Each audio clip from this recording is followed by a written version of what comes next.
মোটু আর পাতলুর নেই জুড়ি।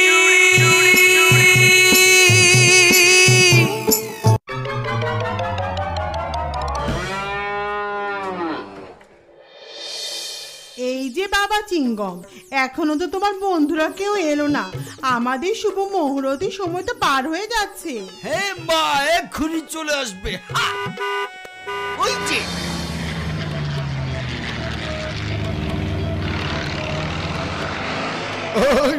সরি আমাদের আসতে একটু দেরি হয়ে গেল। এই যে দেখো মোটু, আমার বাবা কত চমৎকার বাংলো বানিয়েছে, কত সুন্দর ফার্ম হাউস বানিয়েছে। বাবা রিটায়ার করার পরে এখানেই থাকতে শুরু করবে। বাবা অনেক কষ্ট করে সারাদিন রাত পরিশ্রম করে এই বাংলোটা বানিয়েছে। আসলেই তো ফার্ম হাউসটা খুব সুন্দর হয়েছে, আর এই বাংলোটা অনেক মজবুত হয়েছে মনে হচ্ছে। যদি ভূমিকম্প হয় তবু আমার এই বাংলোটা ভাঙবে না, এত মজবুত করে বানিয়েছি। এসো, প্রথমে নারকেল ভেঙে তারপর বাসার ভেতর আমরা ঢুকবো, ঠিক আছে? দাও আমি নারকেলটা ভেঙে দিচ্ছি।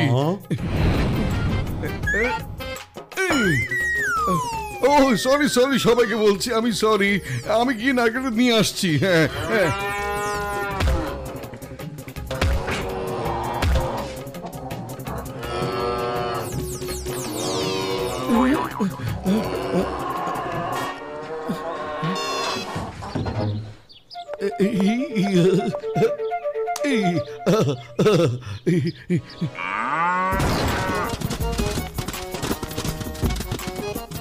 ও সরি স্যার ভাইয়েরা, ভুল করে নারকেল তোমাদের গায়ে লেগে গেছে, সত্যি সরি।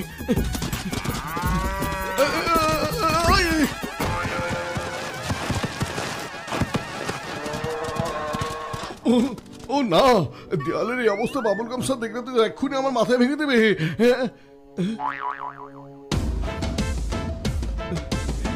ভালো বুদ্ধি পেয়েছি।